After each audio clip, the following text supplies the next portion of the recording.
انا جايه دردش معاكم في حاجه تخصني انا. الاول ازيكم عاملين ايه؟ رب تكونوا بخير. قبل اي حاجه اعملي متابعه، اعملي اشتراك في القناه و...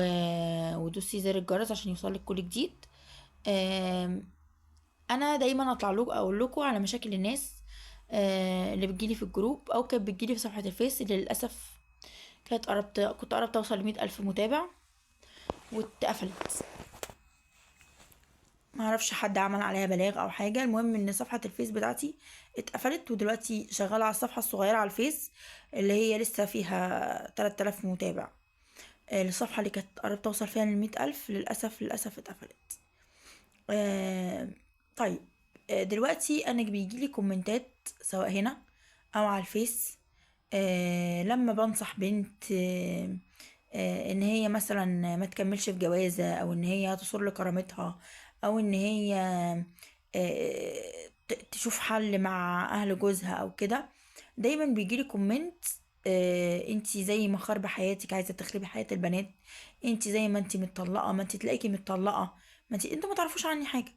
يعني انا عمري ما طلعت قلت انا مطلقه او انا او كده. انا كل وكاتبه في الديسكريبشن عندي ان انا ام بتربي ولادها، بس انتوا مش عارفين حالتي الاجتماعيه ايه. انا مش مطلقه، انا ارمله. وزوجي متوفي من 3 سنين، انا معايا 3 اولاد. آه بحاول اشتغل على السوشيال ميديا. انا كنت ادمن جروب كبير بتاع مشاكل. آه وما زلت ادمن فيه، يعني انا الحمد لله انا اللي مكبراه. آه ومسؤولة عن جروبين تانيين بتوع مشاكل. فقلت اعمل صفحات خاصة بيا او قناة خاصة بيا اعرض فيها المشاكل اللي بتجيلي. تمام كده. أه بحاول على قد ما اقدر الاقي حلول للي بيكلمني او اللي بيشاركني في مشكلته، وطبعا بعرضها على الناس عشان خاطر الناس ايه تعرف. ت... ت...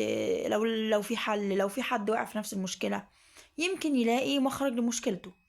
او حد يكون بيسمعنا، واحدة بتفتري على مرات ابنها، واحد جاي على مراته، يمكن يعني المعاملة تتغير، يشوفوا قد ايه الستات بتشتكي وقد ايه الستات بتعاني ويغيروا معاملتهم.